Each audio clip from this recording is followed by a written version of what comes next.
मन को शांत कैसे करे भाग दो। एक समय की बात है, हिमालय की खाड़ी के किनारे एक छोटे से शांत गांव में ओमान नाम का एक युवा लड़का रहता था। ओमान अपने क्रोधी स्वभाव और चंचल मन के कारण गांव भर में प्रसिद्ध था। उसका मन हर समय विचारों से भरा रहता था।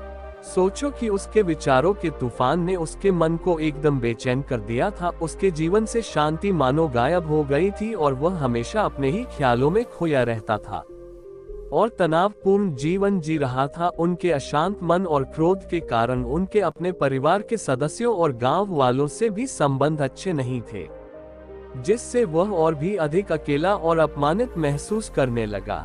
वह और भी अधिक मानसिक तनाव की स्थिति में चला जाता है। एक समय की बात है, ओमान अपने गांव की गलियों में घूम रहा था। तभी उनकी मुलाकात एक बौद्ध भिक्षु से हुई जो एक पेड़ की छाया के नीचे ध्यान में बैठे थे। बौद्ध भिक्षु के चेहरे से निर्मल शांति की आभा झलक रही थी। इस असीम शांति में ओमान बौद्ध भिक्षु की ओर आकर्षित हुआ। जब ओमान बौद्ध भिक्षु के करीब आया तो उसे अपने आसपास एक सकारात्मक ऊर्जा का एहसास हुआ। ओमान को एहसास हुआ कि इस असीम शांति और सकारात्मक ऊर्जा का स्रोत कहीं न कहीं इस बौद्ध भिक्षु के भीतर ही है। इसलिए वह वहीं बैठकर उसकी आंखें खुलने का इंतजार करने लगा।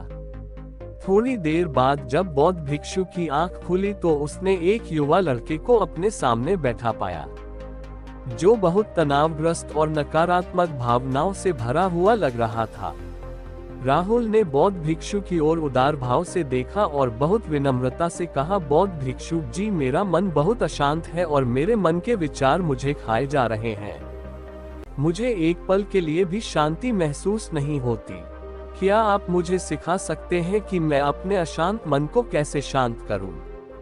बौद्ध भिक्षु ने ओमान की पीड़ा को समझते हुए करुण दृष्टि से देखा और कहा, मेरे प्यारे बच्चे, मैं तुम्हें एक कहानी सुनाना चाहता हूँ। इस कहानी में मानसिक शांति और खुशी के रहस्य छिपे हैं। क्या आप कहानी सुनना चाहेंगे? ओमान ने हाँ में सिर हिलाया और पूरी एकाग्रता से कहानी सुनने को तैयार हो गया। उनके अंदर जिज्ञासा चरम पर थी। वो कहानी सुनने को बेताब था। बहुत समय पहले की बात है, एक नगर में आदि नाम का एक आदमी रहता था। आदि बेहद महत्वाकांक्षी व्यक्ति थे और उन्हें हर काम में लोगों से मदद की जरूरत पड़ती थी। यदि उसे किसी से असफलता और बुराई सुनने को मिलती थी तो वह गहरी चिंता और तनाव में चला जाता था। उनका मानना था कि सफलता और भौतिक शक्तियां वांछित खुशी देंगी, लेकिन वह जितना सफलता और प्रशंसा के पीछे भागता था उतना ही मानसिक तनाव में डूबता जाता था। लेकिन अचानक आदि का सामना उस समय के मशहूर बौद्ध भिक्षु से हो गया, जिसका नाम महाकौशल था। महाकौशल अपने शिष्यों को ध्यान की शिक्षा देते थे और वह स्वयं एक बहुत ही ध्यानमग्न और प्रबुद्ध व्यक्ति थे। महाकौशल की अद्भुत एकाग्रता से प्रभावित शक्ति ने उनसे अपने भटकते मन को शांत करने का उपाय जानना चाहा। आदि ने कहा कि महंत, मैं हमेशा सफलता के पीछे भागता हूँ और लगातार अधिक हासिल करने की कोशिश करता हूँ, फिर भी मुझे कोई क्षणिक संतुष्टि या आत्मसंतुष्टि नहीं मिलती। इस निरंतर बेचैनी के बीच मैं शांति कैसे पा सकता हूँ?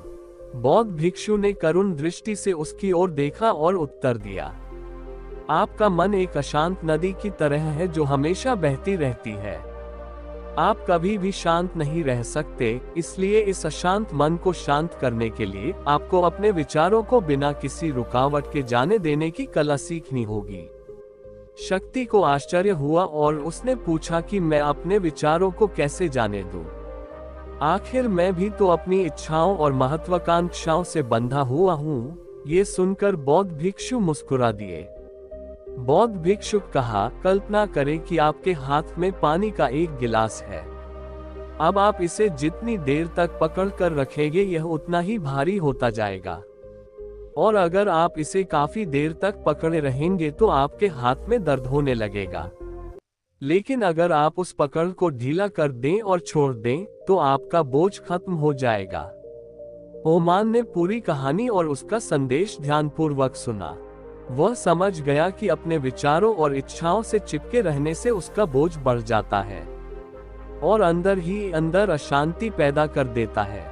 अब ओमान को कहानी का अंत सुनने की उत्सुकता से प्रतीक्षा थी। कहकर बौद्ध भिक्षु ने कहानी जारी रखी। एक बौद्ध भिक्षु की बात मानकर आदि ने विचारों को त्यागने का अभ्यास शुरू कर दिया। वह बिना किसी पूर्व निर्णय के अपने विचारों और भावनाओं को आते और जाते देखता था। अब उसने विचारों को पकड़ना बंद कर दिया था। विचार उठते थे और अपने आप चले जाते थे। धीरे धीरे उसे यह एहसास होने लगा कि उसकी इच्छा और भावना ही सभी दुखों का कारण है। जैसे जैसे शक्ति ध्यान में गहरे उतरते गए, उन्होंने पाया कि वर्तमान में जीना ही आंतरिक शांति का एकमात्र स्रोत है। वह खुद को वर्तमान में स्थापित करके अपने मन की निरंतर बकवास से छुटकारा पा सकता था। धीरे धीरे शक्ति का मन एक शांत झील की तरह हो गया जो बाहरी दुनिया को अपने अंदर प्रतिबिंबित करती है। उन्होंने जीवन की सादगी में संतोष को अधिक महत्व दिया और भौतिक संपत्ति के प्रति अपना लगाव छोड़ दिया।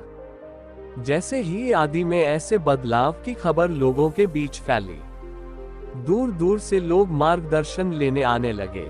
लोगों को विचारों को मुक्त करने की कला सिखाना और उन्हें अपने भीतर शांति खोजने के लिए मार्गदर्शन करना, वह लोगों के बीच शांति और ज्ञान का प्रतीक बन गया।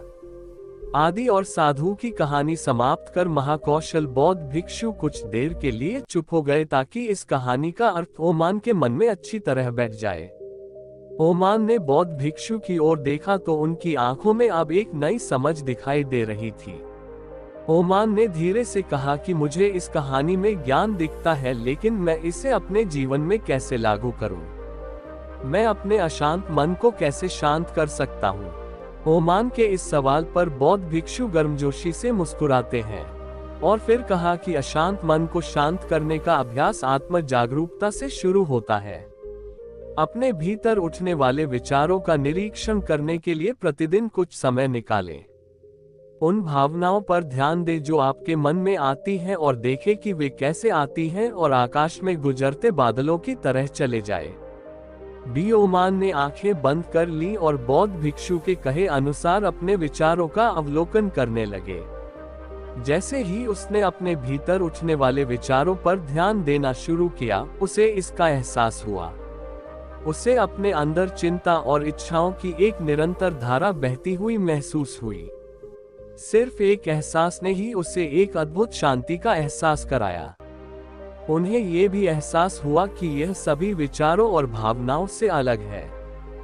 बौद्ध भिक्षु ने आगे कहा कि जैसे आदि ने खुद को सभी मोह माया से अलग कर लिया था, वैसे ही अपने मन को अशांतकारी विचारों और भावनाओं से मुक्त करने का अभ्यास विकसित करो।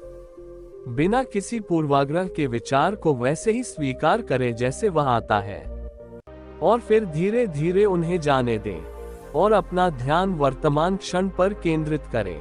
लेकिन ओमान ने टोकते हुए कहा कि अगर विचार और भावनाएं इतनी मजबूत हैं तो क्या होगा? बौद्ध भिक्षु ने कहा, ये बना रहता है और मन को छोड़ने से इनकार करता है। बौद्ध भिक्षु ने ओमान की बात से सहमति जताते हुए सिर हिलाया और कहा, ऐसे कई मौके आएंगे जब आपके मन में सवालों का बवंडर चल रहा होगा। जब आपका दिमाग आपकी बात ही नहीं सुनेगा तो ऐसे में आपको अपनी सांसों की ताकत पर विश्वास करना होगा।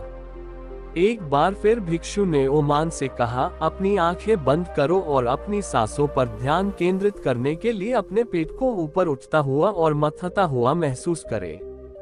बौद्ध भिक्षु ने बताया कि जब भी आपका मन अशांत हो तो तुरंत अपनी सांसों पर लौटाएं। सांस की वाद्य गति आपको तुरंत वर्तमान के चरणों में वापस खींच लेगी और आपको शांति का अनुभव कराएंगी।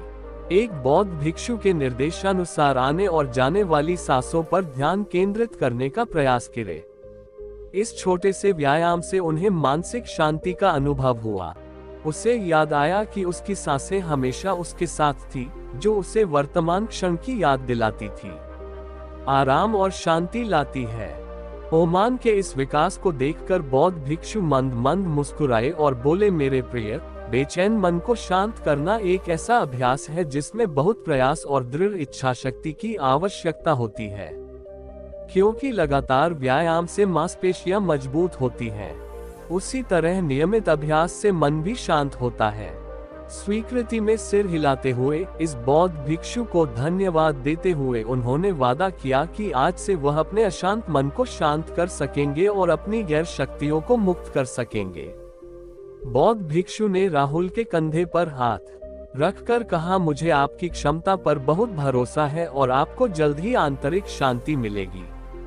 लेकिन याद रखें कि यह आसान नहीं होगा। लेकिन अगर आप दृढ़ इच्छाशक्ति और खुले दिल से प्रयास करेंगे तो आप निश्चित रूप से वह शांति पा लेंगे जो आपके अंदर है। उस दिन से ओमान अपने अशांत मन को शांत करने का प्रयास करने लगा और हर दिन ध्यान करने के लिए एक अलग समय निर्धारित किया। उसने अपने मन में उठने वाले विचारों को बिना किसी रोक टोक के जाने दिया और अपनी सांसों के जरिए खुद को वर्तमान में बनाए रखने की कोशिश की। समय के साथ अभ्यास करते हुए ओमान को अपने अंदर शांति का अनुभव हुआ। जैसे जैसे समय बीतता गया, ओमान को ज्ञान और शांति का स्रोत कहा जाने लगा। ग्रामीण अपने अशांत मन को शांत करने के लिए ओमान के पास आने लगे। बौद्ध भिक्षुओं के शिक्षक दूसरों की मदद करते समय आत्म जागरूकता की शक्ति साझा करते हैं।